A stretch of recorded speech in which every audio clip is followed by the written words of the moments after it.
이번에 산하 증권선물위원회 김용범 증선위원장은 어제 삼성바이오로직스가 명백한 회계 기준을 중대하게 위반했고 고의로 공시를 누락해 담당 임원의 해임 권고와 검찰 고발 조치를 의결한다고 발표했습니다. 뭔가 대단한 징계를 발표하는 것 같으나 실제로는 삼성바이오로직스에게 치명적인 상장 폐지 부문은 대상이 아니라고 결론을 냈고 가장 중요한 분식 회계에 대해서는 금감원에 재감리를 요청했습니다. 이건 마치 은행 강도에게 강도죄는 묻지 않고 도주 차량의 주차 위반 딱지만 뗀 것과 같습니다. 게다가 검찰에게 잡은 게 강도가 맞는지 다시 살펴보라고 하는 거죠. 검찰은 그러니까 금감원은 이미 강도가 맞다고 몇 번이나 밝혔는데 금융위는 그걸 또 확인해 보라는 겁니다. 이제 금감원은 어쩔 수 없이 감리를 다시 하지 않을 수 없고 그 결과를 놓고 다시 증선위가 몇 번이고 회의를 하겠죠. 그런 사이 또 몇 개월이 흐를 겁니다. 과연 몇 개월 후에는 분식 회계로 결론이 날 것인가? 그건 저도 모르겠습니다만 한 가지는 이야기할 수 있습니다. 사람들이 이 사건을 그렇게 잊어가는 동안 삼성은 또 다른 묘수를 찾아내지 않겠는가. 그래서 뉴스공장은 이 사건을 반복 복습하겠습니다. 김어준의 약속이었습니다.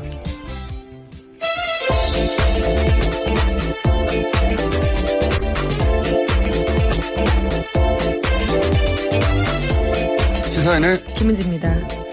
목소리가 괜찮지 않습니까? 축구가 없어가지고. 네, 이제 하나 남았습니다. 주말이면 다 끝이 나죠? 잠을 좀 많이 잤어요. 네. 자, 이 삼성 바이오로직스 건은 반복 복습해야 되겠다. 이게 다시 금감위로 갈 줄 어떻게 알았어요? 묘수예요, 이것도. 예. 네, 사안이 복잡하고 어려워서 여러모로 뉴스가 잘 다뤄지지 않는 면도 있는데요. 말씀처럼 쉽게 설명해서 이것들을 계속해서 이야기해야 됩니다. 네, 그래서 다시 한번 본질을 간단하게 짚어보겠습니다. 아빠가 갑자기 쓰러진 겁니다. 아빠가.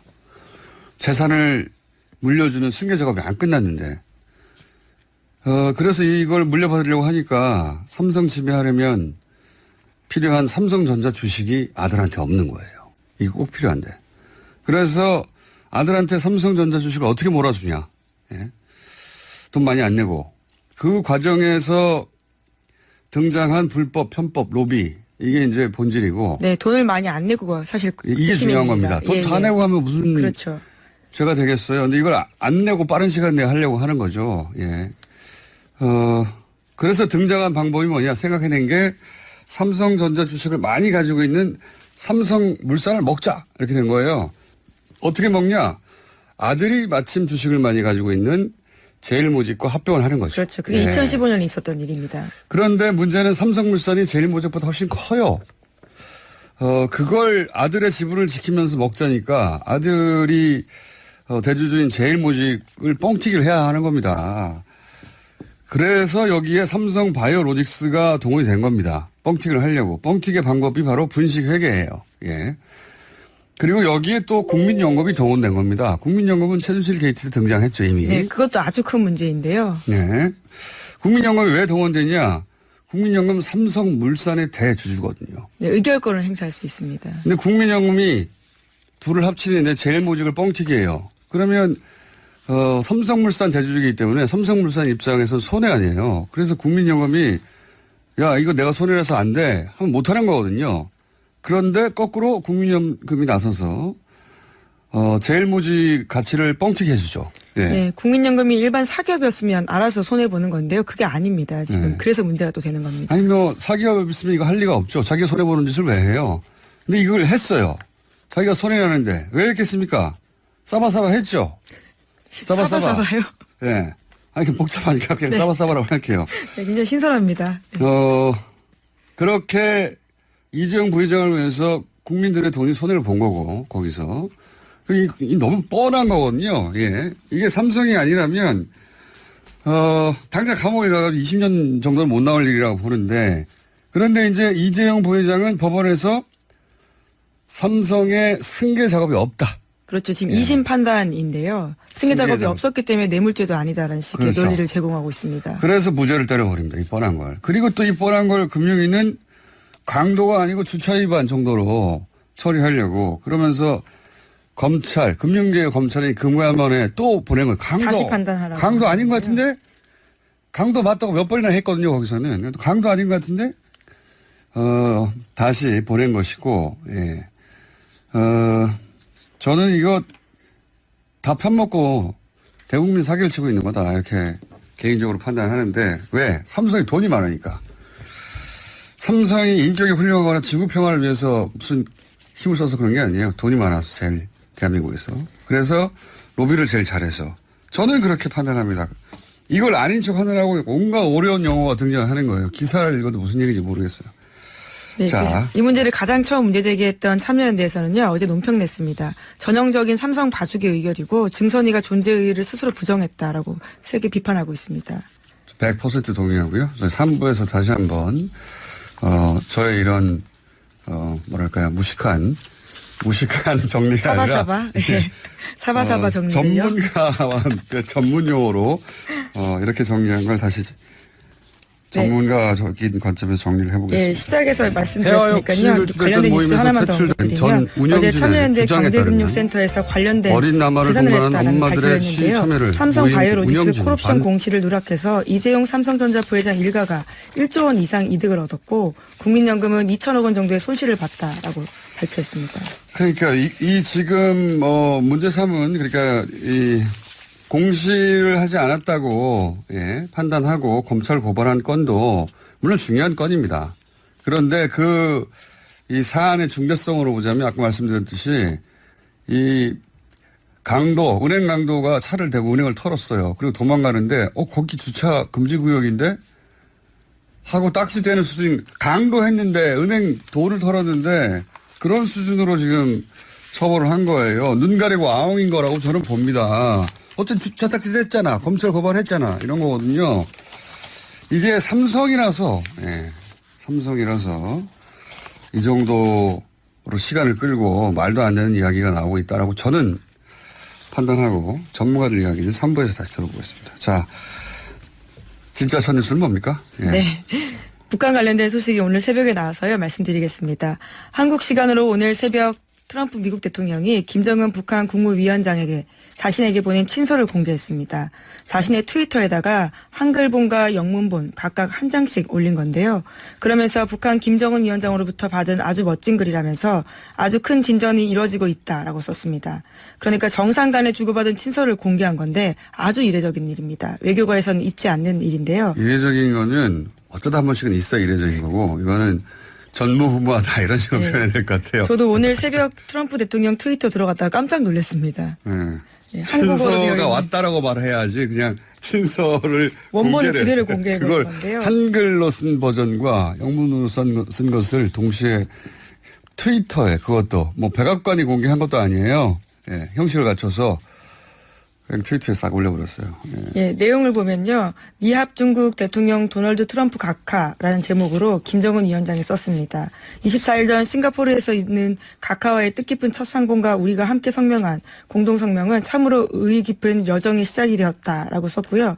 또한 조미 사이의 새로운 미래를 개척하려는 나와 대통령 각하의 확고한 의지와 진지한 노력, 독특한 방식은 반드시 훌륭한 결실을 맺게 될 것이라고 굳게 믿고 있다라고 썼습니다.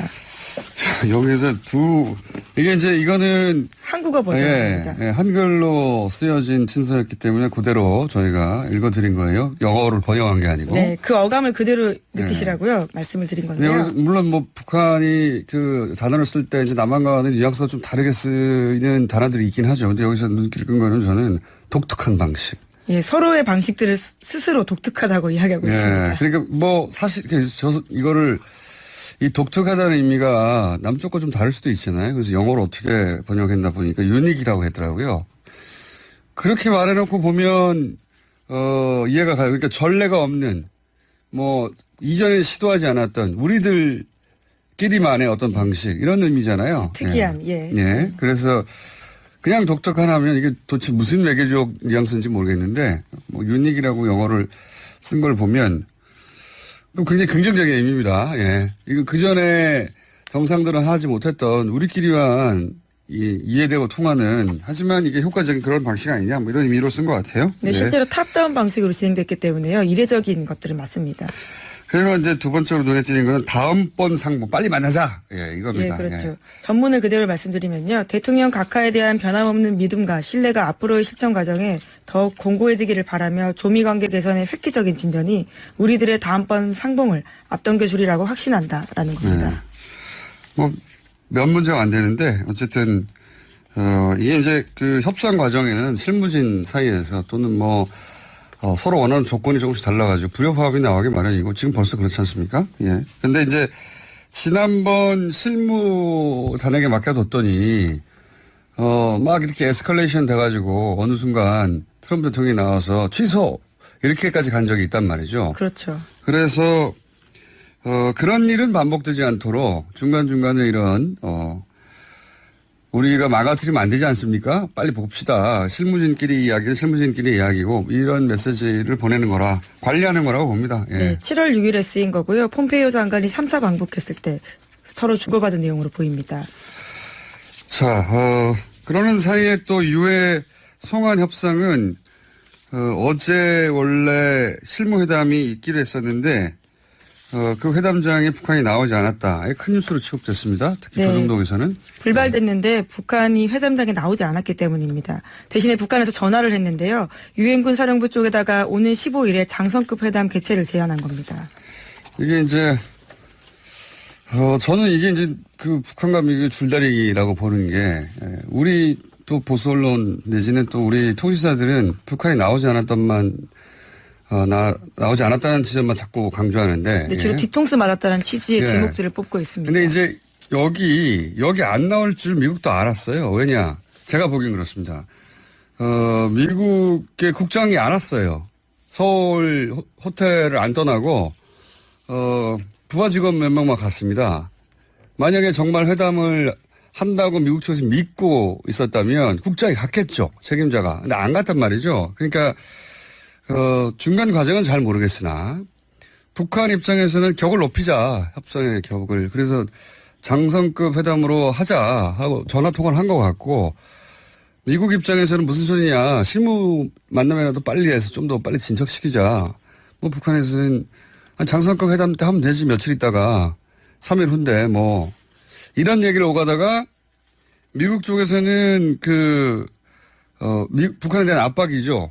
여론전을 할 수 있는, 그러니까 가서 그냥 기다리는 거죠. 안 올 줄 알면서도. 그리고 실제로는 또 전화해서 며칠 날 장성급 회담 개최하자 합의하고. 여기 가서, 앉아 있었던 건 미국 측의 또 협상 전술이라고 봅니다. 예. 네, 실제로 안 올 것을 알고 있었다라는 식의 시사를 하고 있는데요. 오늘 새벽에 미 국무부 대변인이 밝힌 바도 그렇습니다. 봐요. 그럴 줄 알았어요, 내가. 네. 하루나 이틀 정도 연기될 수 있음을 인지하고 있었음을 시사하고 있는 말들을 했습니다. 네. 안 올 줄 알았는데 간 거예요. 네. 그래서 약속 다 됐는데 왜 북한만 또 안 왔다고 뽑아서 열심히 기사를 국내에서 쓰고 미국에서 쓰는데 이번에는 미국의 협상 전략이다 이렇게 보여집니다. 네. 네, 그래서 오늘 새벽에 미국에서도요 이 협상을 받아들여서 15일에 만날 것으로 통보했다라고 합니다. 그러니까요. 예, 이건 하려고 하는 건데 격을 높이자고 하는 사이에 격을 높이자 아니다 빨리 하자 이 두 가지가 서로 부딪혔는데 격을 높이는 것은 합의하면서도 유리한 협상 고지에 서고 싶은 미국 쪽에 이건 뭐 북한도 미국도 양쪽 모두 구사하는 전술이라고 봅니다. 네, 이거 협상에서는 기본적으로 있을 수밖에 없는 상황인 건데요. 이거 하나하나를 다 회담이 안 되고 깨질 것 같고 뭐 게다가 오늘 아침에 동아일보 보던가요? 네, 그렇습니다. 정말 재미있는 기사가 하나 났어요. 네, 동아일보에서 노동신문의 영어 버전에 대한 보도를 하면서요. 다시 핵무력 건설을 하면서 미국을 위협하고 나섰다라고 지적하고 있습니다. 제목이 뭐냐면 다시 핵무력 건설 미 위협 나선 북 동아일보 단독이에요. 이게 무슨 소리인가 하고 기사를 읽어봤더니 저는 이런 기사는 사기라고 봅니다. 왜 사기라고 보냐면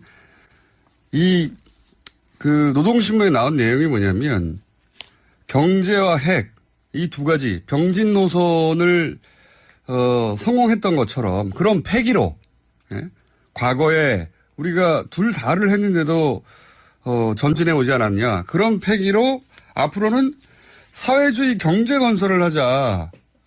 이렇게 말을 했어요. 그런데 핵 무력이라는 단어가 등장해야 되지 않습니까? 과거의 병진 노선 이야기를 하려면 요 핵 무력이라는 단어가 나왔다는 거예요. 단어가.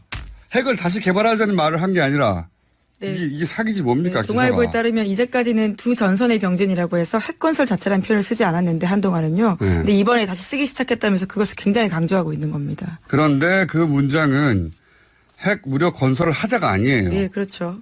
경제와 핵 무력을 병진해서 승리했던 것처럼 그런 폐기라는 단어를 쓰거든요. 중단 없이 전진한 폐기로 앞으로는 사회주의 경제 건설 국면을 열어야 한다.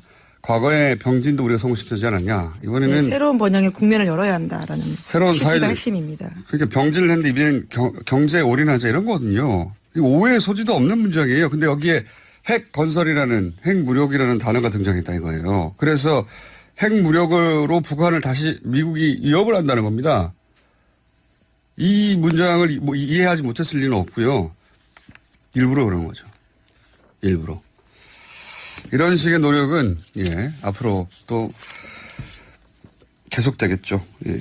이 기사는 개인적으로 사기 기사라고 봅니다. 이게 어떻게 오해의 소지가 있는 기사입니까? 말도 안 되는. 단어가 나왔다고. 자, 다음은요. 네, 문재인 대통령이 북한의 외무성 담화를 통해서 미국을 비난했지만 그 내용을 보면 자신들은 성의를 다해서 실질적 조치를 취해 나가고 있는데 미국이 상응하는 조치를 취하지 않고 있다는 불평이라고 해석했습니다. 그러면서 협상 과정에서 충분히 있을 수 있는 전략이라고 발언을 했는데요. 그러니까 이러한 상황들에 과민하게 반응할 필요가 없다라고 이야기하고 있는 겁니다. 그 이야기를 저희가 지금 하고 있는 겁니다. 다음 뉴스는요. 네, 문재인 대통령 입으로 나왔기 때문에 좀 무게가 있다라고 해서 소개해드린 거고요. 또 양승태 대법원 관련된 소식도 계속해서 전해드리고 있습니다. 양승태 사법부가 방송 출연자들 성향까지 분석하고 언론을 포섭해서 우호적인 여론을 만들려고 했다고 KBS가 어제 저녁 보도했습니다. 문건이 또 나온 건데요. 2015년 6월 달에 법원 행정처가 작성한 겁니다. 제목은 상고법원 신문방송 홍보 전략이라고 하는데요. 여기에는 종합편성 채널과 지역지를 대상으로 한 홍보 전략이 담겨 있습니다. 구체적인 문장이 재미있는데 종편은 특성상 정제되지 않은 표현도 과감히 사용해서 대중의 기호에 부합한다라고 하면서요. 종편의 장점을 활용해서 전방위적으로 상고법원 지지 분위기를 고조시켜야 한다라고 지적하고 있습니다. 이게 이제 그 판사들이고 공부도 잘하셨고 그러다 보니까 판사는 판결을 몰라하니까 판결문로예요. 엄청나게 긴 거 쓰거든요. 거기에 등장하는 딱딱한 표현 그대로 등장하는데 쉽게 말해서 종편이 막말하니까 거기 우리 편 내보내라는 겁니다. 예, 그렇죠. 자기네 이야기를 떠들게 해야 된다라고 하는 건데요. 우리 편 내보내라는 거예요. 그리고 조중동하고 친하게 지내야 된다. 네. 메이저와 호혜적 관계 유지. 이게 조중동하고 친하게 지내라는 거죠, 그냥. 예, 심지어 진보 언론의 악의적 반대를 방치해야 된다라는 표현도 있고요. 중소 언론에 대해서는 일탈 기사를 방지해야 된다라고 써놨습니다. 작은 언론들은 기사를 쓰면 그 대법원에 대해서 부정적인 기사를 쓰면 그걸 일탈로 간주한 겁니다. 네, 관리해야 된다라고 보는 건데요. 일탈. 예. 그런 사고방식이었고 어쨌든 뭐 양승태 사법부가 신문업센터 혹은 뭐 정보기관처럼 행동했다라고 얘기해 왔는데 이것도 기획사처럼 연예인 기획사처럼 사고했어요. 민망한 내용들입니다. 그러니까요. 법원이라고는 볼 수 없고요. 또 사법 독립을 평상시 강조해왔던 양승태 대법원이 뒤에서 이런 짓을 했다라고 하는 것들이 정말 보면 볼수록 경악스럽습니다.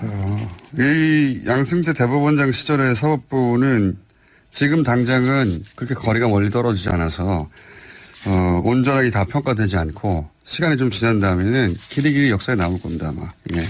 이런 적도 있었다면서. 자, 시사인의 김은지였습니다. 감사합니다.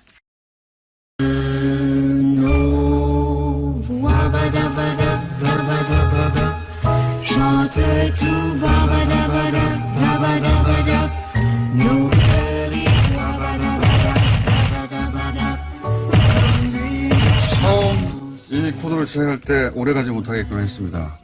그러나 어느덧 가장 인기 있는 코너가 되었습니다. 우상호 의원 나오셨습니다. 안녕하십니까. 네, 안녕하십니까. 궁실업 헌법의 대가 이성입니다. 그리고 소프라노 헌법의 대가 나경원 의원 나오셨습니다. 안녕하십니까. 안녕하세요. 서로 전혀 안 어울릴 것 같은데 굉장히 잘 어울립니다. 아이고. 나경원 의원은 소프라노로 이렇게 속사포를 하시면 우상호 의원은 궁시렁 잘 안 들리는 목소리로 서로 옷 색깔도 오늘 맞춰서 오셨습니다. 자, 사안들이 많은데 마침 또 어제 바로 있었던 일이기 때문에 이거 한번 여쭤볼게요. 심재철 의원과 김성태 대표는 사이가 서로 안 좋습니까? 어제 의총에서 기사가 그렇게 많이 났길래 예, 두 분이 이렇게 막 붙었다고 하는데 그 자리에 계셨죠? 네. 잠깐 정리를 해 주십시오. 이게 언론이 오버할 때도 있으니까 과장에서.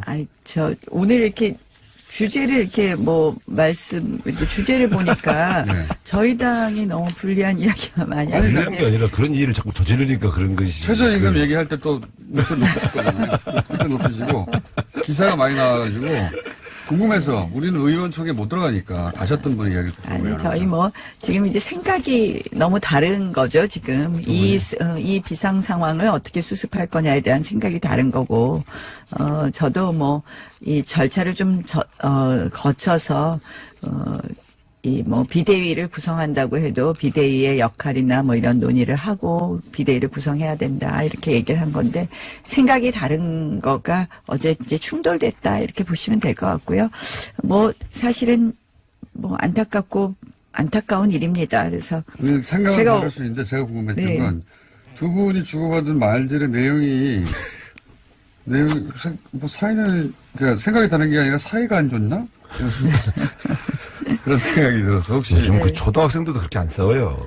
구두 사진이 어떠니 밥을 샀니 안 샀니 이런 얘기는 어디 화장실에서는 할 얘기지. 너무 입장 곤란한 말씀. 의원총회에서 할 얘기예요. 당 대표랑 국회 부의장이 우리가 뽑은 국회 부의장인데 이제 저희가 싸울 만큼 싸웠으니까 저는 이제는 마무리해서 가야 된다고 생각하고요. 저도 어제 너무 속상해서 의원들하고 끝나고 저희 정말 소주 한잔 하면서 이런저런 이야기를 나눴는데요.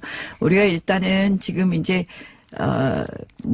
이 상황 저는 사실 절차를 좀 잠깐만요. 모르시는 분들을 위해서 잠깐 요약하면 잘 마무리되다가 김성태 의원이 그동안 쌓여 있었던 게 있었나 보죠. 그래가지고 이제 심재철 의원에게 당신이 그러면 안 된다 이런 취지에 밥도 안 사고 말이지 이렇게 요약하면 오해가 있습니다. 그러니까 특활비를 그렇게 국회 부의장을 많이 가져갔으면서 의원들에게 밥 한 번 산 적이 있느냐 혹은 본인이 과거에 심재철 의원이 이제 국회에서 어떤 사진 보다가 곤혹스러운 처지에 있을 때 잘 이렇게 변호를 해줬는데 왜 이렇게까지 나를 괴롭히느냐 이런 취지잖아요. 예. 김성태 원내대표로서도 이제 좀 인내의 한계점에 온 그러니까요. 것이고요. 또 그게 심재철 부의장이 만약에 특활비 받고 국회의원들에게 밥 안 샀으면 그 나쁜 사람이죠. 특활비 받았으면 밥을 사야지. 밥 사라고 준 돈인데. 그러니까. 너무 우리 당 문제를 희화화하시지 마시고요. 저희 근데 그분이 요즘 그분이 요즘 와서 그렇게 활동이 활발해진 게 전당대에 나올 무슨 포석이 있는 것 같아. 근데 그런 목적으로 당 지도부를 공격하면 김성태 원내대표 입장에서는 서운할 수 있죠. 자기 정치적인 프로세스 때문에 정략적으로 뭔가 접근한다는 느낌을 가지고 좀 서운할 수 있지. 근데 그렇다고 해서 밥을 사냐 안 사냐 이런 소리 하는 건 또 좀 심한 것 같고. 이제 그만하시고요. 저희 당내 문제인데. 감정적으로. 그래서 의원총회가 낸 결론은 뭡니까? 어제 이제 사실은 좀 마무리하는 쪽으로 해서 비대위원장들 추천받은 사람 중에서 이제 우리 한 명을 비대위원장으로 모시자 이런 정도로 대강 정리되는 분위기였습니다. 그래서 여러 가지 절차의 문제가 있었지만 지금은 이제 비대위원장 체제로 들어갈 수밖에 없지 않느냐 이런 상황으로 수습되는 과정이었고요. 이제 어제 또 마지막에 그런 좀 안 좋은 장면이 연출돼서 또 감정의 골이 깊어졌지만 그 뿌리에는 사실은 저희 당에 모두들 아시다시피 역시 계파의 갈등이 있고요. 근데 이제 그걸 넘어서야죠. 넘어서서 죄송합니다. 죄송하고 저희 잘 해보도록 하겠습니다. 이제 곤혹스러운 질문 그만하시고 다른 것 질문해 주세요. 나 의원이 죄송할 일은 아닌 것 같은데. 비대위원장 면면을 보면은 이게 뭔가 지금 새로 거듭나는 어떤 정당의 대표, 이게 비대위원장이 대표거든요, 사실은. 그런 비상대표죠. 그런 면면은 아닌 것 같아요. 차라리 이런 분들을 비대위원장으로 세울 것 같으면 바로 전당대회를 열어서 차라리 전 당원들이 선택한 확고부동한 정통성이 있는 대표가 서서 당을 수습하는 게 맞지 않나. 저희도 사실 어려운 적이 많았잖아요. 지금 제가 고소하게 생각하는 게 아니고 우리도 고소하게 생각하시는 것 같은데. 물론 속은 그렇죠. 근데 우리도 어려운 경험을 많이 해봤잖아요. 우리 비대위원 체제 참 많이 가봤어요. 근데 그때마다 차라리 당 안에 가장 통합력이 있는 원로가 하시든가 아니면 외부에서 좀 쇄신형으로 모셔오는데 사실 쉽지는 않아요. 모셔오는 일이. 그래서 나도 이게 제가 볼 때는 참 어려울 땐 잘 안 오시거든. 그렇죠. 어려움이 있는데. 근데 요번에 발표한 그 안 어려울 땐 또 모실 필요가 없거든요. 그렇죠. 후보군은 당 쇄신과는 좀 거리가 멀어 보여서 차라리 저럴 바에는 당 안에도 좋은 사람들이 있을 텐데 그냥 전당대회 열어서. 당 안에도 있습니다. 김성원, 전희경. 특히 전희경 의원 같은 경우에 초선에 지금 40대 중반 아닙니까? 예. 네, 그렇죠. 초중반. 굉장히, 초선에 이 연령대에 비대위원장이 돼서 6개월간 당을 이끌 수 있을까요? 네. 왜 이분의 이름이 올라갔습니까? 뭐 지금 이제 다양한 후보를 발표한 것 같습니다. 그러니까 뭐 원로급도 발표하고 또 초선들도 이제 2명 발표를 하고 했는데요. 조금 이제 뭐 우상호 의원님께서 지적하시는 바와 같이 뭐 이렇게 국민들께서 산뜻하다 이런 느낌은 좀 국민들 눈높이하고 안 맞다 이런 말씀들도 많이 하세요. 근데 저도 뭐 우상호 의원님하고 생각이 비슷합니다. 우리가 이번 20대 들어와서 그러니까 총선 실패 이후에 비대위원회 체제를 2번이나 거쳤었거든요. 그런데 이미 그 2번 거칠 때의 비대위가 성공하지 않았다는 것은 다 알려진 것이고 그래서 늦지 않게 전당대회를 하는 것이 맞지 않나 이렇게 했는데요. 6개월이나 전당대회를 안 하고 비대위 체제로 가는 진짜 이유가 뭐예요? 비대위의 역할과 권한에 대해서 인적 정산 이야기를 김성태 원내대표가 했는데 사실 이제 공천 앞두지 않고 이 인적 정산이라는 것이 쉽지 않은 부분은 있습니다. 근데 어쨌든 그냥 이게 당의 비상 상황인데 그 일상적인 전당대회를 한다는 것이 반성의 그런 모습이 없지 않느냐 해서 이제 비대위로 가자는 것이 힘을 얻긴 했는데 사실은 뭐 실질적인 성과 부분이라든지 이런 부분이 아쉬운 점이 많이 있을 겁니다. 그래서 저는 제가 처음부터 제가 이제 그 다음에는 이미 이렇게 비대위 체제로 가고 있기 때문에 제가 더 이상 언급은 안 했는데, 이 비대위에 대해서 우리가 너무 많은 기대를 한다기보다는 다음 전당대회를 위해서 좀 당의 체제 정비, 당원 당규라든지 이런 거 좀 고치고 또 우리 당이 가야 될 것을 좀 활발한 토론을 하고 이런 정도의 비대위의 역할이 있지 않을까 이렇게 생각합니다. 하실 말씀 없으세요? 실패해요. 그러니까 저는 우리가 비대위를 여러 번 해봤기 때문에 난 사실 참 그게 안타까운 거예요. 이제 저 최저임금을 할 얘기 말고 최저임금 그러니까요. 아니 그것도 메인 덩어리이기 때문에 그 두 가지 오늘 기본소득하고 최저임금 2가지 얘기하면 될 것 같은데 어느 걸 먼저 할까요? 비대위 얘기 더 해야 되는 거 아니에요? 그러니까 저희가 사실은 빨리 비대위 끝내고 나경원 의원님이 대표 출마하셔야 되는 거 아닙니까? 그러니까 우리 뉴스공장 남가연은 나경원 의원을 지지한다고요. 저도 지지합니다. 네. 표가 별로 없으신 것 같아요. 저한테는 표가 없지만 표가 별로 없으신 것 같은데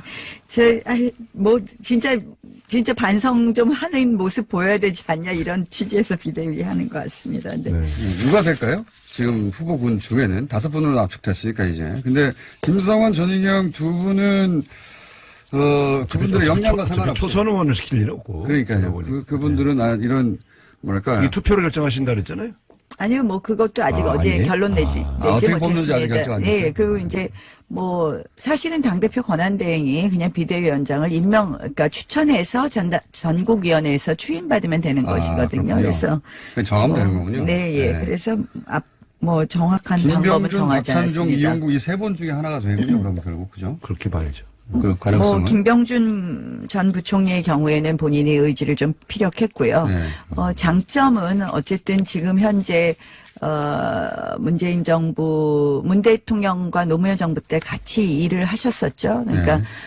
문재인 대통령의 생각을 어떻게 보면 꿰뚫고 있을 수 있다. 이런 장점이 있고, 또, 진보 정부에서 일을 했던 분이었기 때문에, 오히려, 여러 가지, 이 좌우의 시각을 좀 가지고, 저희 당을 혁신하는 데 도움이 될 수 있다. 이런 생각도 하고 김병준 있습니다. 전 부총리가 문재인 대통령의 생각을 꿰뚫고 있습니까? 아니, 그럴 리가 없죠. 네.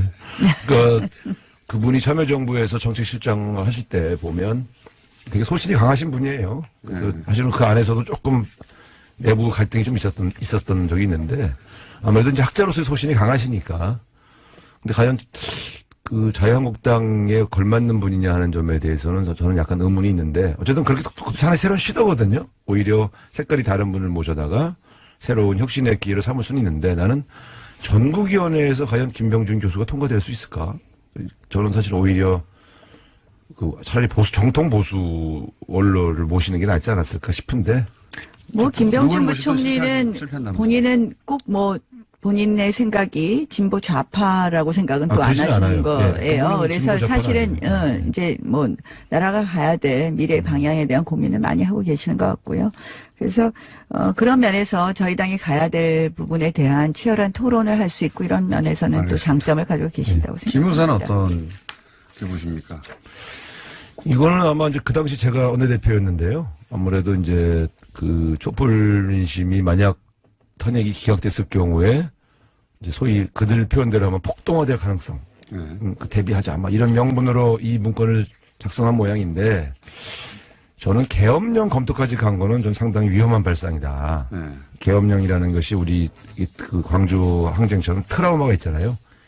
계엄이 선포되면 오히려 더 폭력 상황으로 더 진전될 수 있는데 왜 이런 발상을 했는지 전 지금도 이 작성하신 분은 조금 한번 좀 조사를 해봐야 하지 않겠냐 이런 생각이 듭니다. 근데 제가 보니까 그 촛불 집회뿐만 아니라 태극기가 탄핵이 인용됐을 때 태극기 집회 참석자들이 이제 그때 보면 엄청났었잖아요. 촛불 집회 참석자하고 태극기 집회 참석자들이 수해 집회하면서 연인원도 엄청난 숫자였고 한 번은 차벽만 600대 그 차벽을 쌓고 양쪽이 집회를 동시에 하기도 했는데 어쨌든 어떤 결과가 나오든 한쪽 집회 참가자들이 폭동이나 정말 소요를 일으킬 수 있다 이런 걸 대비한 거더라고요. 그래서 촛불뿐만 아니라 태극기 집회가 그랬을 경우에 이게 유사시를 대비한다는 거는 좋은 명분인데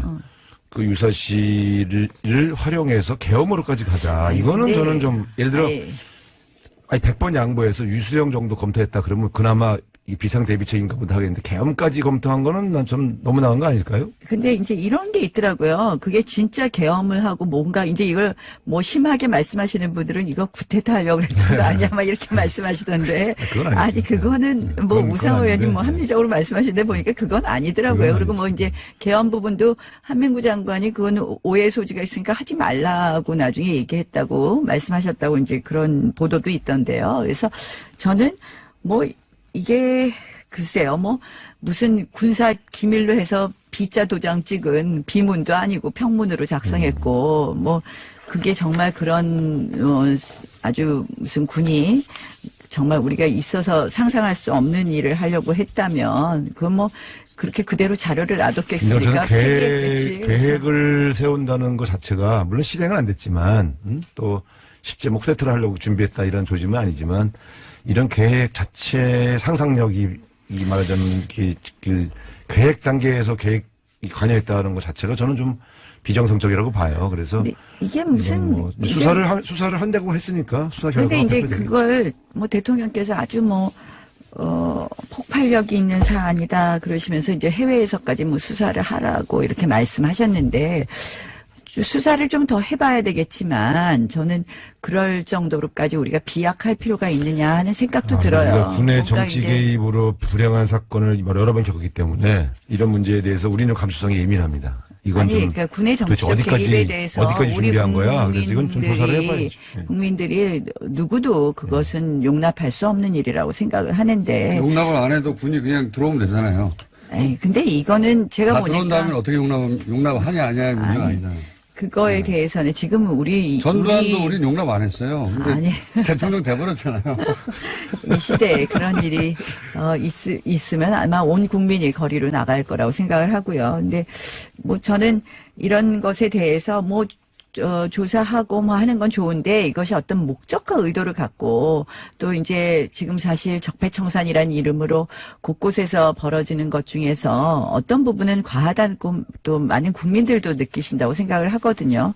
그래서 이제 이 문제도 뭐 군의 잘못된 점, 김무사가 그동안 뭐 했던 활동 중에서 잘못된 점이 있어서 개혁을 하는 쪽으로 가는 건 좋은데 그런 이름으로 적폐청산이라는 이름으로 어떤 잘못된 의도를 갖고 한다. 이런 일은 없어야 되지 않나 이렇게. 아니, 근데 어쨌든 이 군이라든가 국정원이라든가 국가기관의 정치 개입, 또 이게 일종의 정치 개입 요소가 있는 거거든요. 그러니까 평화적으로 진행된 촛불 집회를 두고 만일을 대비했다. 물론 뭐 모든 기관은 말씀드렸는데. 아니 그러니까 뭐 마찬가지죠. 그것도 태극기 부대도 우리 국민이에요. 근데 태극기 부대가 흥분했다고 그래서 군 투입하면 안 되는 겁니다. 경찰력으로 해야지. 그러니까 그렇죠. 그러면서 군이 함부로 투입하면 안 되죠.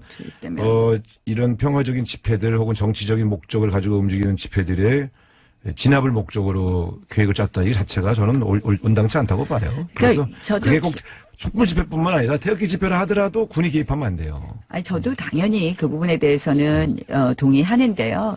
이제 우리가 어쨌든 헌법에 보면 군은 국가 안보를 지키고 또 국토 방위를 할 의무가 있다. 군의 의무는 이제 두 가지가 아니, 있고 이제 국가 안보라는 시민이나 것도 태극기 오신 시민들이 안보의 적은 아니잖아요. 아니 안보도 내부적 요인, 외부적 요인 뭐 헌법적으로 보면 다 그렇게 하시는 됩니다. 것이지. 그러니까 어떤 정치적 주장을 하기 위해서 시위했다 그래서 그게 폭도가 될 걸 대비해서 군이 계획을 짠다. 저는 이건 아니라고 봐요.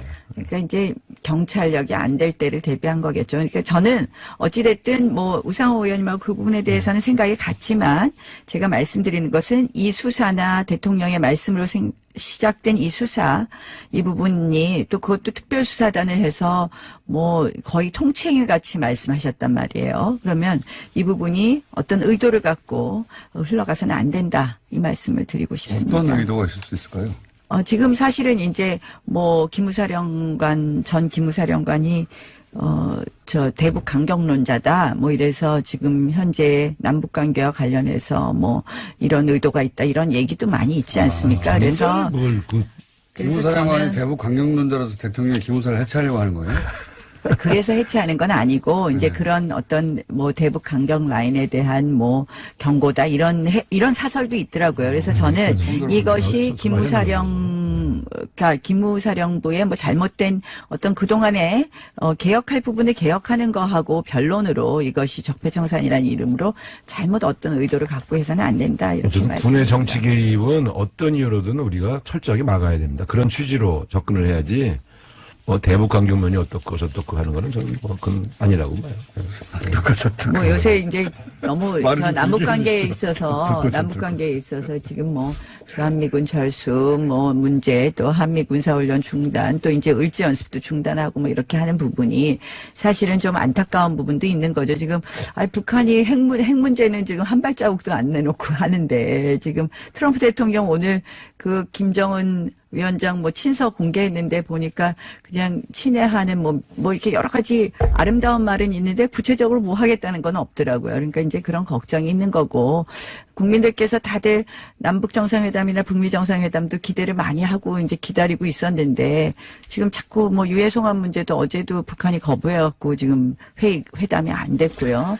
이제 저게 이제 양쪽의 협상 과정에서 약간의 이제 밀고 당기는 전략들이 전술들이 진행되는 거고 판이 깨진 건 아니니까. 근데 이제 북한 입장에서는 이런 거예요. 억류하고 있던 미국인도 돌려보냈고 핵실험 정도 폐기했고 유해송환도 우호적으로 하는데 지금 한미가 한 것은 군사훈련 중단 하나밖에 없지 않냐. 엄청 많이 한 거죠, 그게.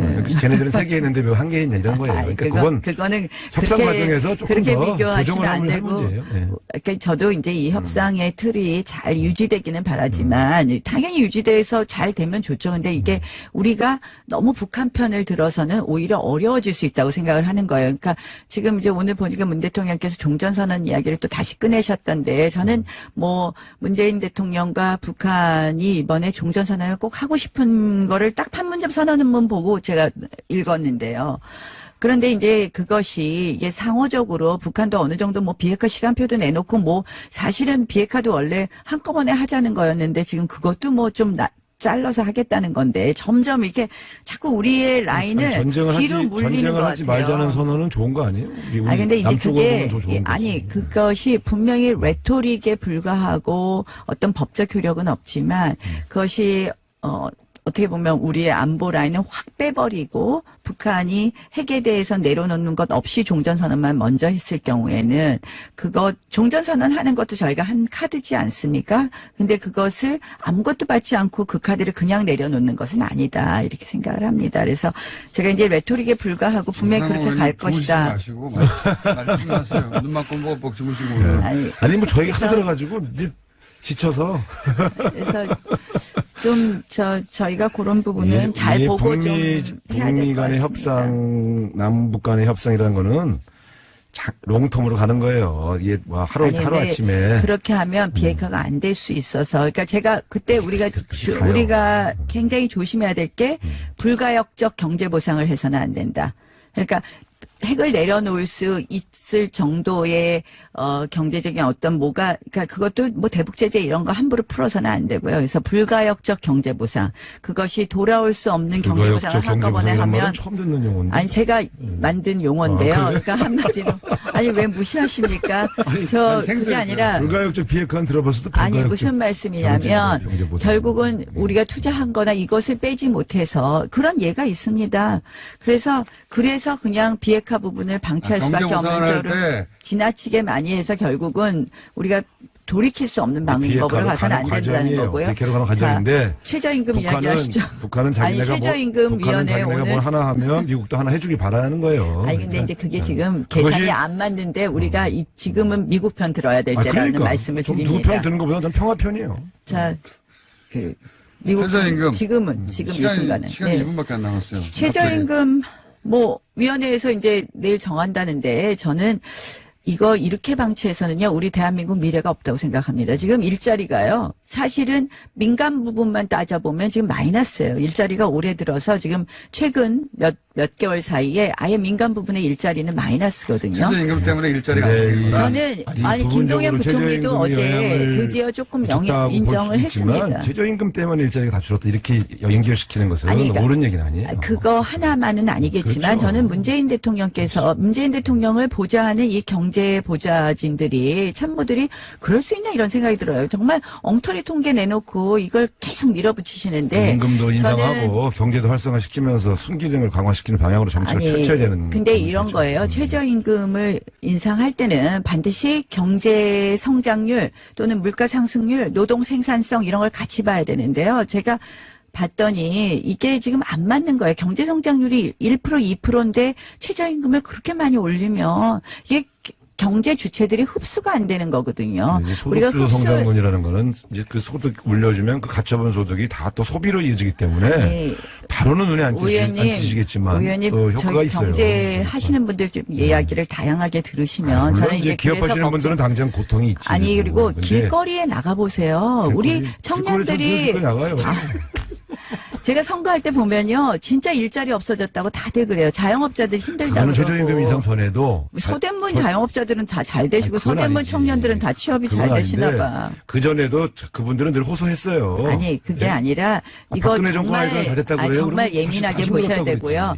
우리가 모든 정책은요, 지나치게 과격하게 가면 정말 좋은 정책도 과격하게 가면 실패하는데 이건 별로 좋지 않은 정책이에요. 제가 솔직히 말하면 나쁜 정책이라고 말씀드리는데 이걸 과격하게 가니까 보니까 나쁘다고 저는 얘기하니까 굉장히 미래가 없는 걱정이고요. 앞으로 제가 이런 물론 이게 법안을 이제 좀 보완책은 하려고 그래요. 필요한데. 보완책을 그래서 보완책 마련해야 필요해요. 되고요. 저는 그래서 위원회가 그냥 자율적으로 정하는 게 아니라 법률적으로 어떤 좀 캡은 씌워야 되겠다. 우리가 경제 성장률, 그다음에 노동 생산성 이런 것과 관련돼서 양상호 의원. 좀 캡을 씌워야 되겠다. 양상호 그래서 그 의원 법안을 준비하고 있습니다. 저 동의할 수는 없습니다. 이런 정도의 느낌 날 단어를 사용해가지고, 고의라는 단어, 또 포함해서, 큰 징계를 내린 것처럼 발표를 예. 했어요. 제가 오늘 오프닝에 이거 별거 아니다, 라고 대단히 무식한 용어로 정리했는데, 전문가가 좀 정리해 주십시오. 예. 시작 전에 그렇게 말씀하셨는데요. 저도 사실 그런 비슷한 생각을 했습니다. 살인 피의자가 이렇게 쭉 범행 현장을 가다가 네. 신호 위반을 한 것에 대해서 예. 고의로 신호 위반을 딱지 해서 떼는 거죠. 네, 예. 딱지 떼는 거죠. 그런 그리고, 수준인 거죠. 네, 예. 살인 혐의에 대해서는 모르겠다. 네. 증거가 없다. 검찰에게 이거 살인 아닌 것 같은데 하고 되돌려 버리는 거 아닙니까? 그렇죠. 그런 일을 한 거죠, 지금. 예, 맞습니다. 그래서 그 기사의 제목이나 또는 그 사용된 단어만 보고 삼성 바이오로직스에 대해서 그동안 문제되고 있었던 자세히는 모르겠지만 복잡해서 네. 하여튼 큰 문제가 되고 있었던 것에 대해서 금융위가 단호한 조치를 내렸구나 하는 뉘앙스가 담겨 있는 듯한 기사였어요, 처음엔. 맞습니다. 네. 네. 그래서 저한테도 어제 4시에 금융위가 발표를 했는데 네. 축하 문자가 많이 왔어요. 그동안 고생 많았다. 결과가 좋아서 기분이 좋겠네. 이렇게 하다가 한 10분 지나니까 미안, 잘못 봤구나. 뭐 이런 문자들이 계속 또 다시. 네. 왜냐하면은 초기에 쏟아진 기사들이 대부분 그랬습니다. 네. 증선위원장의 그 워딩들이 잘 선택되어서 굉장히 중대한 범죄에 대해서 엄정하게 처벌한다는 느낌의 예. 발표였거든요. 네. 자세히 읽다 보면, 그럼 이거 상장 폐지 그것도 다 넘어갔고 분식회계도 결론을 안 내고. 예. 맞습니다. 예. 그 금감원에 되돌려 보냈네? 예. 이런 거 아닙니까? 그렇죠. 예. 저희도 이렇게 계속 쭉 문구를 보면서 해당 문구를 여러 번 보면서 이게 무슨 의미인가. 저희 업계에서 금감원이 분식이다 판단 내린 것에 대해서 돌려보낸 적은 없거든요. 이게 처음 있는 일이죠. 예, 예. 그래서 정말. 다시 감리를 해와라 이런 사례가 전혀 없었는데 이건 뭐 법적 실질에 있어서는 기각이라고 봐야죠. 예. 살인 혐의 없다. 분식 혐의 없다. 그러니까요. 판사들이 지금 살인이라고, 그러니까 금융계 경찰, 네. 검찰이 이거 살인 맞습니다 하고 딱 잡아가지고 갔더니 아니야. 그렇죠. 아니야. 그리고 나서 아니라고 결론 내리는 것도 아니에요. 예. 검찰은 다시 돌려보내는 거예요. 네네. 자기들이 아니라고 결론 내리면 또 그 후폭풍이 두려우니까 자기들은 결론을 내리지 않고 네. 검찰한테 살인사건이 아닌 것 같은데 다시 조사해봐. 이런 예. 거잖아요. 예. 검찰에 해당되는 금감원은 몇 번이나 맞다고 했는데도 불구하고. 그렇죠. 이렇게 되돌려 보낸 적은 처음이죠. 제가 알기로는 그렇습니다. 예, 이런 사례는 없습니다.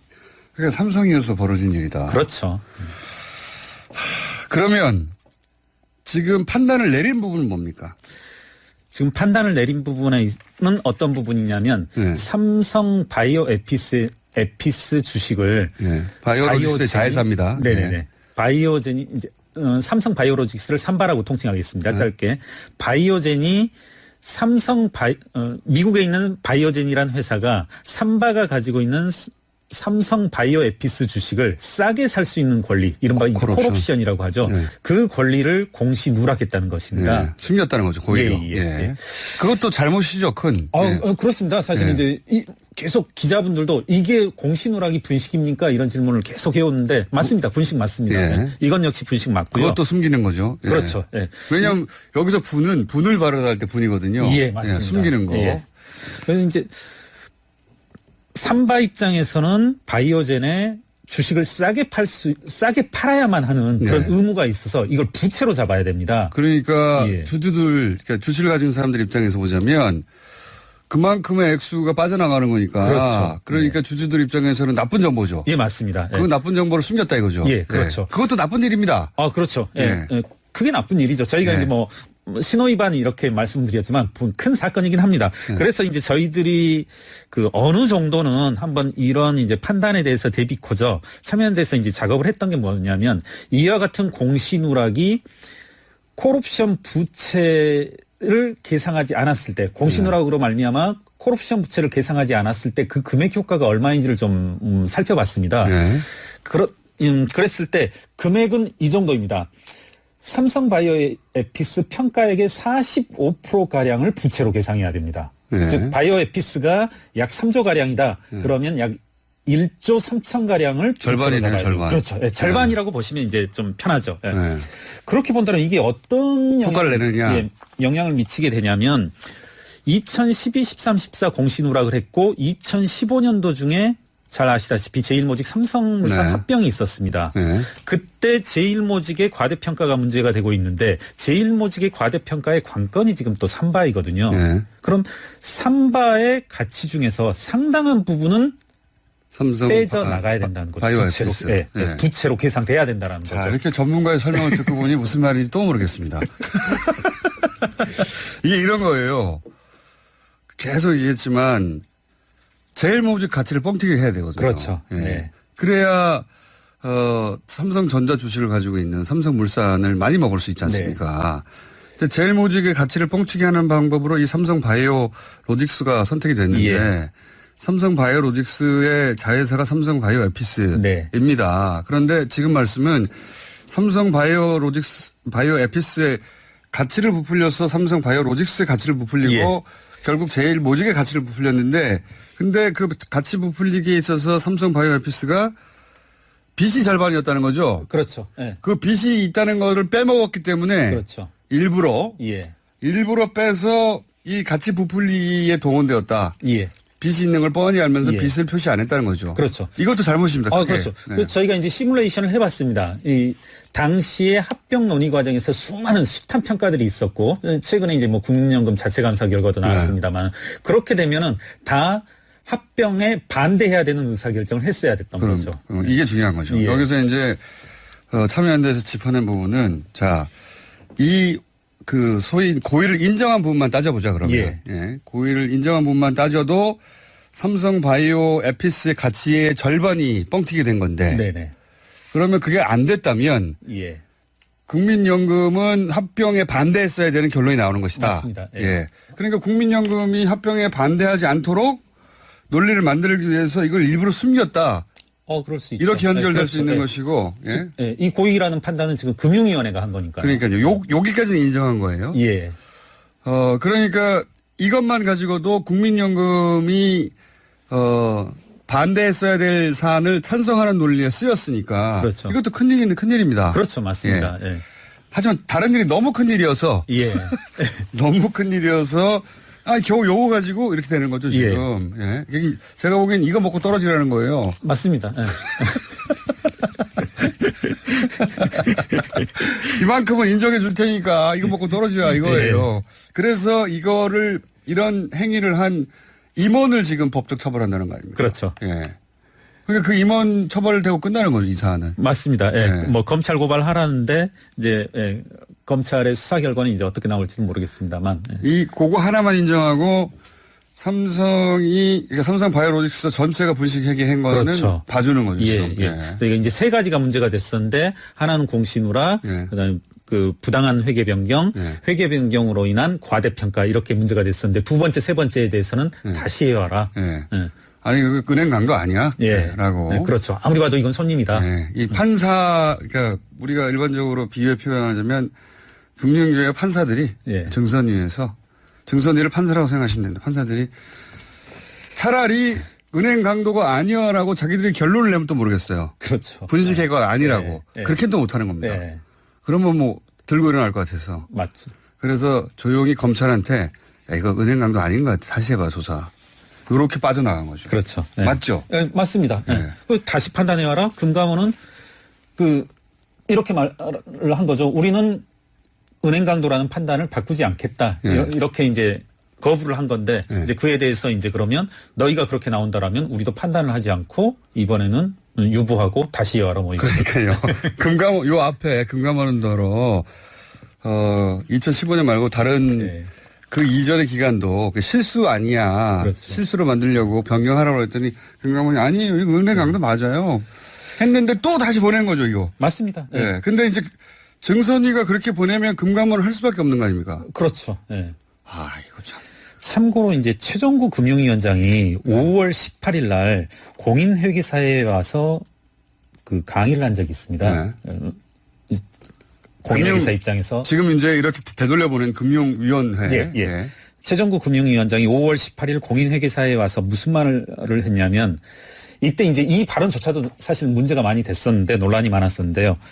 회계 처리에 있어서 기업의 자율적 판단을 존중하겠다. 이런 말을 했어요. 즉 이게 어떤 의미로 그때 받아들여서 논란이 됐냐면 연결로 해야 될지 지분법으로 해야 될지 금감원이 판단하지 말아라. 금융당국이 판단하지 않겠다 이런 의미였거든요. 그럼 이런 거 왜 합니까? 예, 그렇죠. 이거대로라면 사실 이거대로 금감원이 해서 2012년에 회계 처리를 판단 안 하겠다는 거거든요. 예. 연결이어야 되는지 지분법이어야 되는지. 그런데 어제 금융위가 다시 불과 2개월 전에 최정구 금융위원장이 했던 말을 정면으로 또 스스로가 뒤집은 거죠. 자, 그러면 지금 앞으로 이제 벌어질 일. 그러니까 지금 큰 건 2개는 빼주고 작은 거 하나. 예. 작은 거 하나면 그게 마치 빼준 것만큼 큰 건인 양 부풀려서 언론 플레이를 하는 것이다. 네, 그렇죠. 그리고 기자들도 사실은 회계사가 아니니까요. 예. 이게 무슨 의미인지 몰라서 그렇게 거창한 언어를 사용하니까 큰 결정했나 보다 하고 기사를 써줬어요, 초반에. 그리고 나중에 눈치챈 기자들이 또 그건 아닌가비요 하고 쓰기도 했었습니다만. 네, 맞습니다. 네. 그리고 혼란스러운 기자들이 이제 혼재해 있는데 이 문제를 처음 지적한 참여연대 입장에서는 이거 뭐 봐주기네 뭐 명백한. 그렇죠. 이렇게 판단을 하신 거고 좀 앞으로 벌어질 일은 뭡니까? 그러면 금감원은 금융계의 검경이라고 할 수 있는 금감원은 네. 그러면 똑같은 회의를 다시 해야 되는 거 아닙니까? 그렇죠. 근데 여기에 구성될 전문가들을 또 새로 구성을 해서 또 삼성이 거기 힘을 발휘해가지고 이 결론을 뒤집으려는 거 아닌가요, 혹시? 그렇죠. 그럴 수도 수도 있는 있죠. 거죠. 예. 네. 뭐 금융계에 이제 퍼져 있는 이렇게 모피아들 통해서 이 결론을 또 뒤집으려고 하겠죠. 왜냐하면은 그 앞서서도 뭐 4대3인가요? 예. 간신히 통과돼서 올라갔는데 맞습니다. 근데 이번에 그 인적 구성을 또 바꿔가지고 삼성이 또 힘을 쓴다는 데 해서 그렇죠. 이거 4대3으로 뒤집어버린다든가 예. 그런 기회를 한번 잡아보려고 하는 거 아닙니까? 그렇죠. 예. 논란의 영역으로 계속 집어넣고. 힘 빠집니다, 진짜. 그래서, 점점 이제 여론, 언론의 레이더로부터 이제 점점 벗어나고, 그 사이에 자기들이 뒤에서 할 수 있는 일들, 그렇죠. 언론에 잡히지 않는 일들 열심히 해가지고, 어떻게든 뒤집으려고 하는 거잖아요, 지금. 그러겠죠. 삼성장학생들 동원해서. 만약에 이게 안 뒤집히고 결국은 금감위가 판단한 대로 분식회계로 결론 내고 그래서 검찰 고발이 되면 어떤 일이 벌어집니까?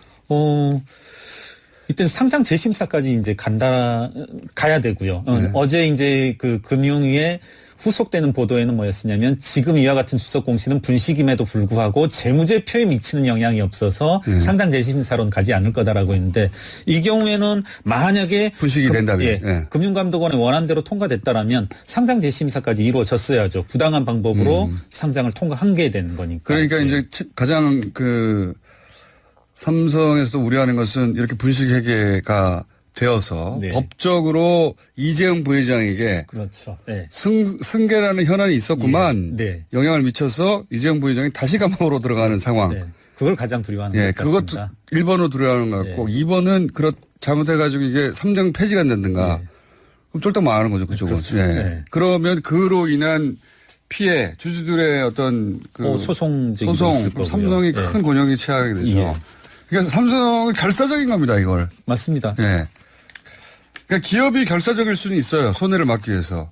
그렇지만 이 정부 기관들이 불법을 저지른 게 명백하면 근데 이게 죄를 졌으니까 할 수 없잖아 하고 우리가 은행 강도를 절박하다고 봐주지 않잖아요. 그렇죠. 나 돈이 너무 필요했어요. 그래 그럼 가죠. 이러지 않잖아요. 그런 상황에 처한 상황이고. 맞습니다. 이거 뭐 어떻게 해야 됩니까, 앞으로? 삼성이 이렇게 시간을 끌면서 본인들이 가진 기술, 로비력을 동원하면 어떻게 막아야 되나요? 이거. 한 가지 지적하지 않을 수 없는 게 금융위가 증선이와 감리를 쭉 거치면서 일관되게 중립적인 위치를 망각했다. 이 점을 지적하고 싶고요.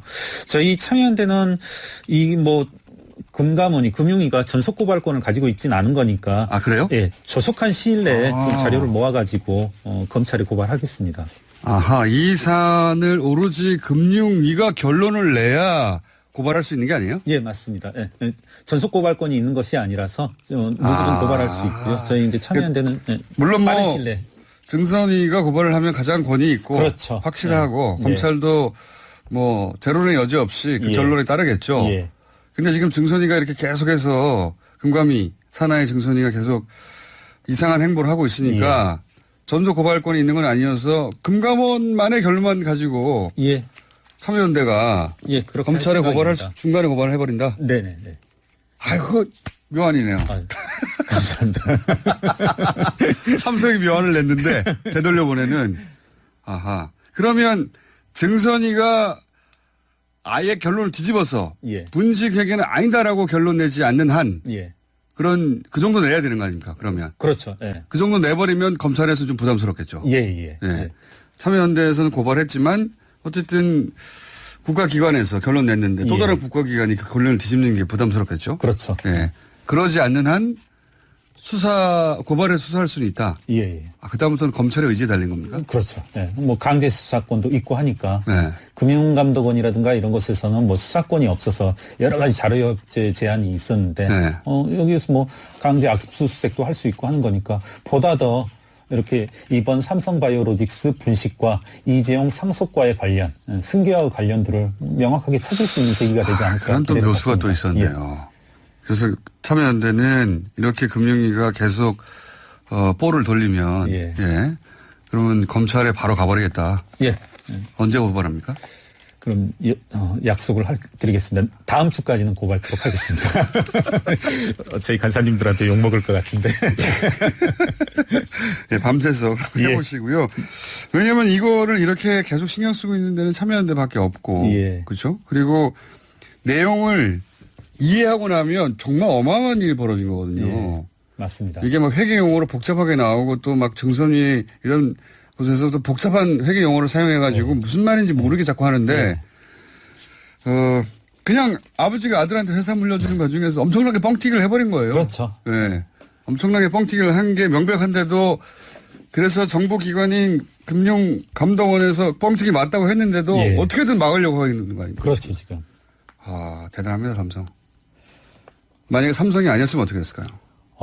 이건 애시당초에 문제가 되지 않았을 거고요. 과연 제 생각엔 회계사들이 감사보고서를 써주는 회계사들이 이런 보고서는 안 써주죠. 아예 써주지도 않았을 것이다. 이렇게. 3천억짜리 회사를 어느 날 갑자기 아무 일도 없었는데 5조, 6조로 평가하는 건 있을 수 없는 일이죠. 회계사들이. 3천억짜리가 5조, 6조가 된다는 게.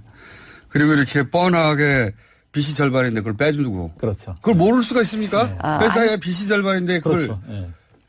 아유, 참. 그런 일을 해놓고도 지금 범죄가 아니라고 지금 빠져나가려고. 모피아들이 있긴 있죠. 그렇죠. 실감합니다. 실감합니다. 자, 그럼 또 다음 주에 고발하시고 나서 또 한번 나오세요. 감사합니다. 네, 여기까지 하겠습니다. 참여연대 집행위원장 김경률 회계사였습니다. 비투어타이어 협찬 서울 토피스 제공 8시 33분 교통정보입니다. 강변북로 구리 쪽으로 방화대교부터 동작대교 사이 정체와 서행을 반복합니다. 45분은 있어야 이동이 가능하고요. 올림픽대로 하남 쪽으로는 행주대교부터 한강대교 사이 40분 정도 걸립니다. 이후로도 반포에서 청담동 부근 지날 때도 정체와 서행 반복하고 있고요. 반대 공항 쪽으로는 암사대교부터 한남대교까지 30분이 조금 넘게 걸립니다. 강변북로 일산 방면으로는 선호대교에서 성수대교 사이는 서행하고 또 동호대교에서 마포대교 사이는 정체입니다. 가성비 타이어 안전운전의 동반자 비투어 타이어 협찬이었습니다. 동굴 소년들, 결국 전원 무사 구조입니다. 그 뒷이야기 다시 한번 짚어보겠습니다. 태국 교민잡지 김종민 편집장님 연결됐습니다. 안녕하십니까? 네, 안녕하십니까? 네. 지난번 연결했을 때 아직 구조가 다 안 끝났는데 그래가지고 다시 한번 했습니다. 그렇죠. 예. 네. 코치가 먼저 구출됐다는 오보도 있긴 했는데 결국은 코치는 마지막에 나왔고 그죠? 예, 제일 마지막에 나왔습니다. 네. 그런데 이제 구출 인원, 그러니까 전체로 따져서 가장 마지막에 나온 사람은 호주 의사였다면서요? 예. 예, 호주 의사 리차드 해리스 씨가 이제 제일 마지막으로 나왔고, 사실은 그 외에 이제 태국 의사분도 한 분 더 있었고, 또 네. 다른 네이비 실도 한 번 있었고, 그렇게 세 분이 맨 마지막으로 나온 걸로 알고 있습니다. 예. 이게 그 스토리 자체가 워낙 제가 나중에 또 여러 기사를 찾다 보니까 이렇게 동굴에 전환됐다가 이렇게 대규모 인원이 이런 오랜 시간에 지나서 전원 구출된 거는 첫 번째 사례라고 해요. 그죠? 예. 예, 그래서 흔치 않은 사례죠. 거의 대부분이 이제 안타깝게 사망을 하거나 네. 그렇게 되는 경우들이 굉장히 많았죠. 굉장히 위험한 거죠, 그러니까 사실. 근데 이런 위험한 상황에서 전원이 그리고 아무도 다치지 않고 구조됐다는 게 이런 오랜 시간이 지나서 그래서 뭐 헐리우드에서 바로 영화 만든다고 헐리우드 관계자들이 이미 거기 왔다는 얘기도 전 들었습니다. 예, 사진으로 그쪽 현장 답사 하듯이 와가지고 이렇게 주민들이나 아니면 주변 사람들 정보도 좀 듣고 현장도 좀 보고 그런 식으로 보여졌다는 얘기가 그러니까요. 그런 외신도 저도 봤고. 예. 벌써 이제 우스갯소리로 이제 도지사는 톰 행크스가 하고 코치는 켄 와타나베가 하고 그런 얘기까지 있다. 예, 아이들을 구했지만 이제 영화로는 곧 미국인들로 대체될 거고 12명 아이들은 1인 12역으로 몇 대머니 하면은 딱 맞겠다 이런 식으로 얘기가 돌고 있습니다. 태국에서 그런 얘기가 돌고 있군요. 예. 이제 전원 나왔으니까 제대로 알려지지 않았거나 그동안 완전히 새롭게 알려진 내용들 뒷이야기 좀 있으면 알려주십시오. 구멍을 팠다는 얘기도 있던데 그게 무슨 얘기입니까? 그거는 초기에 이제 초기뿐만이 아니라 계속해서 마지막 아이들 나오기 전까지 예. 이 다른 구멍이 없나를 찾기 위해서 예. 그 인근에 아주 유명한 암벽등반가라든지 참 잘 타는 분들 그다음에 네이비 실도 그렇고 예.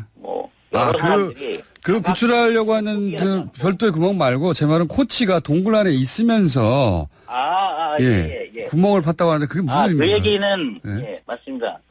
코치가 아이들이 이제 동굴 속에서 아주 추우니까 예. 서로 이제 체온으로 이제 서로 이렇게 따뜻하게 하게 하기 위해서 코치가 아이들을 위해서 한 5m 정도 길이에 구멍을 팠다고 합니다. 손하고 돌 같은 거를 이용해가지고 구멍을 파서 이제 물 먹기나 명상하거나 이럴 때를 제외하고는 이제 그 속에서 서로 체온으로 몸을 따뜻하게 유지하도록 해준 거죠. 코치가 굉장히 현명했네요. 여러 가지 면에서. 예. 25살짜리라고 믿겨지지 않을 정도로 굉장히 진짜 코치 덕분에 전원이 살아났다고 봐도 과언이 아니네요. 그렇습니다. 예. 이 코치가 진짜 엄청난 행동을 한 것 같습니다. 아주 현명하게. 거기서 이제 체온이 떨어질 수 있으니까 돌로 구멍을 만들어서 아이들이 그 안에 들어가서 체온을 서로 유지하게 만들어줬다. 야. 네, 그렇습니다. 예. 그런 소식이 전해지고. 그 외에도 현장에서 봤었던 군인 관계자가 BBC하고 이 인터뷰를 하면서 그 얘기를 전해줬다고 그럽니다. 그렇군요. 그리고 예를 들어서 웬만한 외신들은 나왔는데 그 이후에 혹시 태국 정부가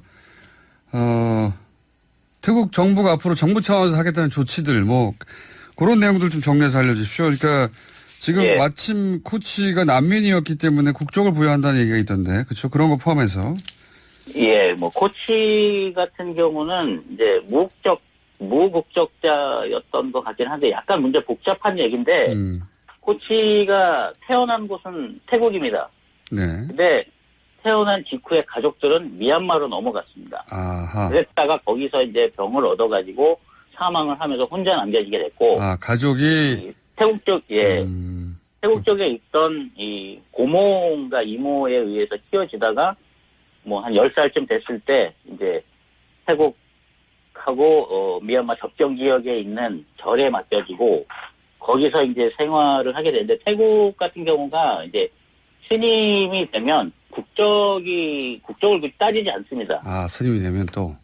예. 그래서 이제 스님 생활을 했었는데. 스님 생활을 그것도 했기 때문에 무국적이었어도 괜찮았던 거군요, 그때는. 예. 그렇죠. 그랬는데 이제, 할머니가 이제 미얀마에 계신데 할머니를 돌보기 위해서 이제 스님 생활도 이제 포기를 하고 예를 들면 뭐 일주일 중에 하루 정도는 새벽에 이제 미얀마 국경을 넘어서 미얀마에 가서 할머니 돌보고 다시 돌아오고 뭐 이런 생활을 반복했다고 합니다. 우여곡절이 많은 코치를 할 수 없는 상황인데 이제 축구팀 뭐 오너하고 동료들이 뭐 집시일반 돕기도 하고 뭐 이러면서 코치 생활을 하게 되었는데 그래도 뭐 여전히 뭐 무국적자였던 건 사실이고 그다음에 이제 나머지 아이들 또 3명 정도가 이제 무국적자인데 태국 정부가 이제 이번에 이걸 계기로 해가지고서 다시 다 시민권을 주기로 했고 그리고 이제 더 한 소식은 이제 인근에 그 유명한 대학이 하나 있습니다. 나레수원 대학이라고 하는 데가 있는데 이 13명 모두에게 그 대학 교육까지 마칠 수 있는 장학금을 주기로 했습니다. 뭐 물론 그 아이들이 그 대학을 선택했을 때 이제 문제죠. 이건 어떻습니까? 이제 이 동굴 구출 작전을 보면서, 우리나라에서는 세월호를 떠올린 분들 굉장히 많아요. 근데, 예. 여기 보면은 우리나라 그 세월호 구출 작전에서는 사실 미국의, 뭐, 구조 돕겠다는 거 다 해경에서 뿌리치고 그랬는데 여기서는 굉장히 다양한 국적의 자원봉사자들 그리고 뭐 저희도 사실 자원봉사자들 많이 갔죠. 그걸 막아서 그렇지. 근데 네. 실제 이렇게 이루어졌어야 했다 세월호도 싶을 만큼 자원봉사자들의 활약이 대단했다고 하는데 이것도 좀 정리해 주십시오. 네. 이게 약 1000명 정도가 초기에 동원이 돼서 군인들이 동원이 돼서 방법을 써가면서 온갖 했었는데 이제 아무래도 이제 동굴 속이다 보니 전문가들이 아닌 이상 이게 구하기가 힘들었던 겁니다. 네네. 그래서 이제 태국 현지에서 동굴 다이빙으로 활약을 하고 있는 버넌 언스워스라는 그 영국분이 있는데 예. 이분께 이제 얘기를 합니다. 그래서 이분이 현장 답사를 가죠. 그래서 이분이 현장 답사를 가자마자 여기에는 이제 이분이 쪽지를 남긴 게 있는데 로브 하퍼, 릭 스탠슨, 존 월렌턴 이 세 사람을 최대한 빨리 영국 대사관에 부탁을 해가지고 불러들여라. 해서 데려와야 한다. 예. 여기서부터 시작된 겁니다. 그렇군요. 여기에서 이제 이 유명한 그 동굴 전문 탐험가들이 간다는 소식이 전해지니까 이제 동굴 전문가들이 전부 다 몰려든 겁니다. 그 얘기를 듣고 전 세계에서 가장 유명한 노련한 다이버들이 그렇군요. 예, 이 모여드는 거고 이 동굴 다이빙이라고 하는 게 굉장히 특이한 게 이제 처음 들어가는 사람이 그 안에 가이드라인을 설치하면 그 사람 이름을 현판에다가 새겨가지고 그 동굴에다 부착을 합니다. 그러니까 약간의 이제 경쟁적인 그런 면도 관계이기도 있고. 하면서 그러면서도 이제 사실 이 동굴 다이빙이 목숨을 거는 거거든요. 그러니까요. 목숨을 거는 관계다 보니까 경쟁자면서도 동료인 거죠. 서로 존경하기도 하고. 예. 그렇죠. 그래서 최고를 데리고 와라 해서 최고들이 왔고. 예. 그리고 이제 그런 전문가들뿐만이 아니라 그 지역의 자원봉사들도 굉장히 적극적으로 참여했다고. 예. 예를 들면 이 태국 중부의 그 나콘파텀이라는 데에서 그 펌프 전문가들이 올라가서 20일 동안 펌프 질만 그냥 오로지 하는 그런 경우들도 있었고, 이 네이비실 같은 경우는 이 파타야 쪽에 있는 근무하는 분들입니다. 그분들이 한 150여 명이 올라가가지고서 거기서 또 중요한 역할들을 했고요. 그리고 아시다시피 이미 사망하신 이 사만 푼난이라는 분도 구조 작전 중에서 전직 네이비 수입이셨고. 전직 잠수사인데. 예. 세월호 때도 전직 잠수사들이 자발적으로 많이 모였었는데 말이죠. 그렇죠. 예. 그렇게 많이 가셔서 했는데 이분도 안타깝게 이제 돌아가셨고 부인이 이제 자기 트위터에다가 페이스북에다가 이제 아침에 일어나면 내가 누구에게 입맞춤을 하나 당신은 영원한 나의 마음속 영웅입니다라고 글을 올려가지고 또 여러 사람 눈물을 흘리게 했습니다. 그리고 또 특히 이 산 아래쪽에 있는 마을에 농부들이 이제 엄청난 양의 물이 한꺼번에 그 동굴 밖으로 나올 거 아닙니까? 예. 다 산 아래로 흘러내려가게 되는데 그 흘러내려가게 되면 산 아래쪽에 있는 논이나 밭이나 이게 다 이제 물에 잠기게 된단 말입니다. 망가지죠. 근데 네. 잠겨도 상관없다. 물을 다 뽑아가지고 뽑을 수 있을 때까지 다 뽑아서 논 다 망쳐도 상관없고 하니까 내려보내라 하고 태국 정부하고 각서까지 씁니다. 나중에 이 문제 이렇게 돼서 망쳐가지고 이렇게 돼도 아무런 불평을 하지 않겠다. 각서를 쓰고 다 물을 내려보냈고 태국 정부는 이제 나중에 이제 또 살짝 보상을 해주겠다. 농부들을 위해서 예. 보상을 해주겠다. 예. 이런 이게 얘기도. 근데 보상 했었고요. 얘기하기 전에 농부들이 물 뺄 데 없으면 우리 논으로 흘려가지고 우리 농사를 망치겠지만 애들을 살려라 이런 거 아닙니까? 한마디로. 예, 그렇습니다. 예.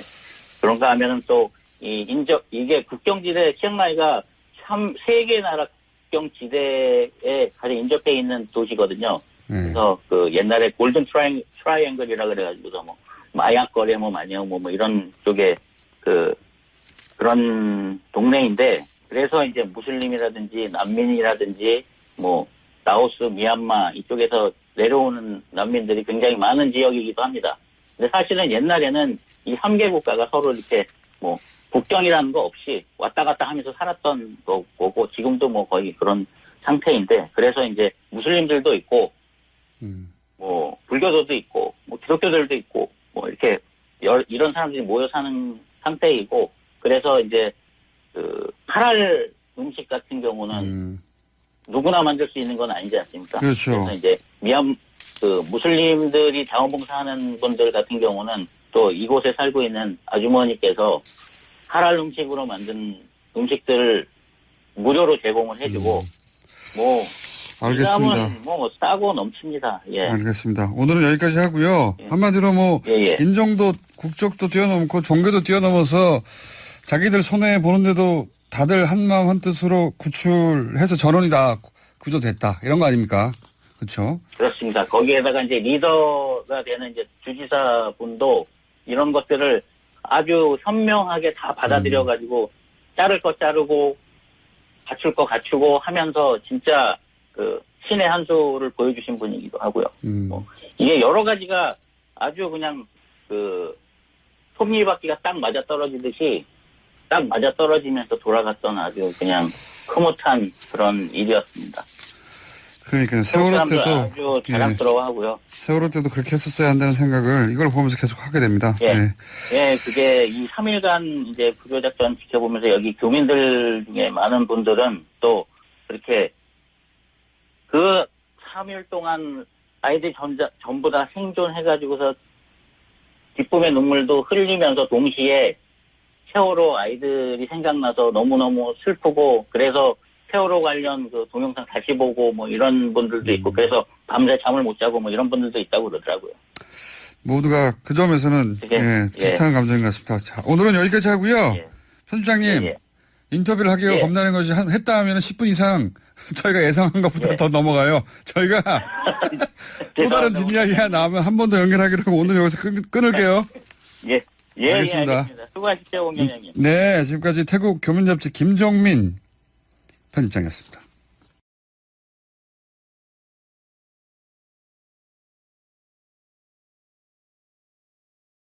TV 뉴스만 보고 뭔가 대단한 조치를 취한 줄 알았더니 아니었네요. 아닙니다. 여기까지만 하겠습니다.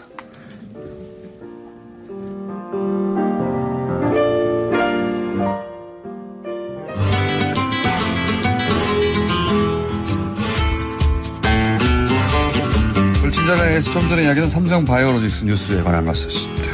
오랜만에 뵙겠습니다. 혀준 선생님 나오셨습니다. 네, 안녕하세요. 안녕하세요. 5분밖에 안 남았으니까 빨리 가죠.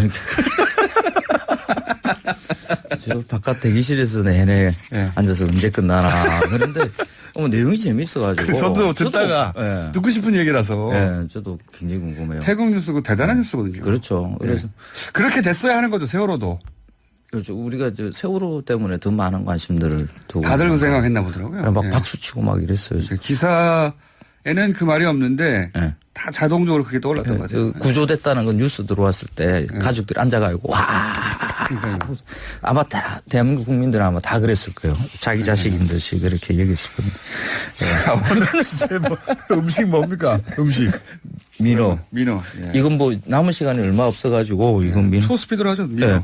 네. 민어. 민어가 일단 맛있죠. 그러니까 여름철이죠. 그게 사실 그 민어가 특히 맛있게 느껴지는 이유가 민어탕 맛있습니다. 지금 딱 다른 생선들이 맛이 없을 때거든요. 그래서 민어탕은 맛있게 하기가 쉽지 않은가 봐요.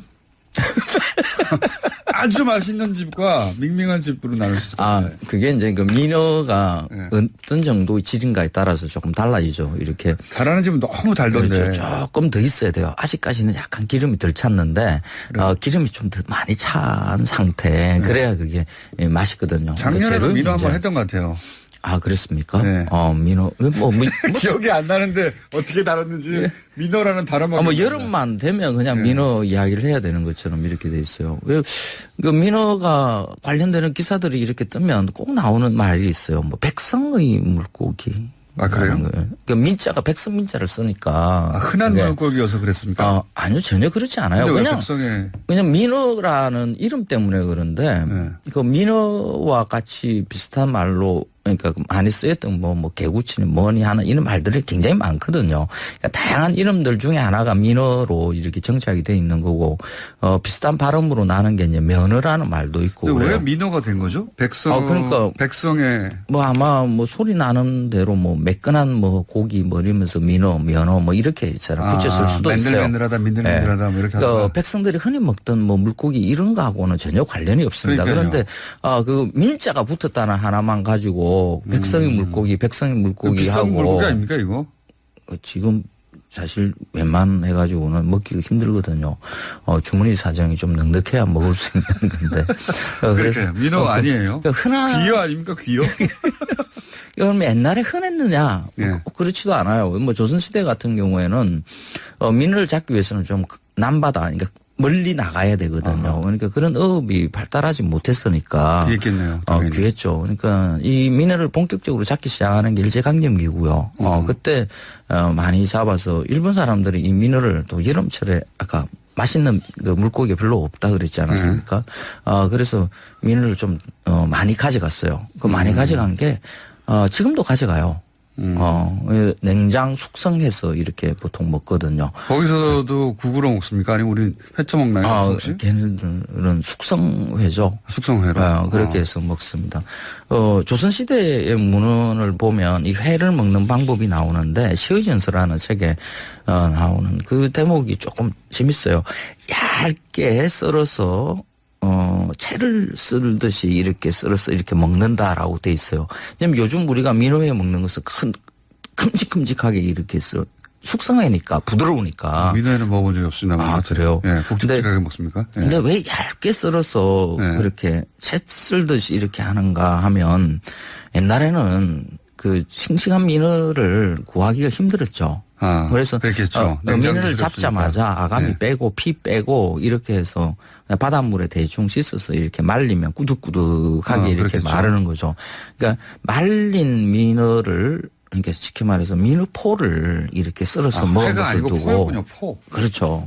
그래서 지금처럼 싱싱한 회를 먹을 수 있을 가능성은 없고요. 포. 그죠. 그래서 사실 이 민어는 포로 먹을 때가 더 맛있어요. 그래요? 생물 상태로 회를 먹거나 탕을 끓이고 하는 것이 사실 그렇게 매력적이지는 않아요. 제 입에는. 아니 그러니까 탕을 아주 맛있게 하는 집과 네. 그러면 그저 그런 나머지 집들로 그렇죠. 네. 그래서 그거 맛있게 하는 집 없어졌어요. 제가 하나 권해드릴 만한 것은 그러니까 네. 민어는 생물 상태는 굉장히 비싸지만은 말린 민어들이 오히려 이제 좀 작은 것들, 횟감으로 잘 쓰이지 않는 것은 이 작은 것들, 이런 것을 말려서 판매하는 데가 많거든요. 이걸 뭐 건정 민어, 뭐 말린 민어 뭐 이렇게 씁니다. 그 민어 굴비라는 말도 예전에 있었거든요. 그 조기처럼 말려서는. 말려가지고 떠가지고 그거 포를 씹어 먹는 겁니까 그냥? 그냥 포로 씹어 먹어도 되고요. 네. 쪄서 먹는 게 가장 맛있고요. 쪄서 먹어요? 예. 탕으로 해서 먹는 복잡하네, 것들, 그것도 맛있어요. 민어탕도, 그냥 생물의 민어를 쓰는 것보다는 말린 민어로 쓰면 그게 국물 뿌옇게 나오고요. 감칠맛이 훨씬 더 강하고요. 씹는 맛도 훨씬 좋고요. 이거 어느 동네 가서 먹어야 됩니까? 민어? 민어는 인천 쪽에 가면 민어 골목이 좀 있고요. 인천에. 그리고 뭐 신안, 목포 뭐 이쪽에서 많이 먹는데 서울 지역에는 없습니까? 서울에서는 여기 서울 방송이거든요. 뭐 고급 일식집들 뭐 호텔 레스토랑들 이런 거 뭐 민어 계절이 되면 이제 뭐 프로모션을 시작합니다. 그런데 그런 것보다는 민어 워낙 비싸니까 싸게 먹는 방법은 말린 민어를 검색해 보세요. 뭐 건정 말린 민어. 말린 민어 집에서 해 먹어야 되는 거예요? 그렇죠. 민어탕 해 먹기로는 이 말린 민어가 훨씬 낫습니다. 그리고 가격도 싸고요. 서울 시내에 좀 몇 군데 있는데 너무 비싸요.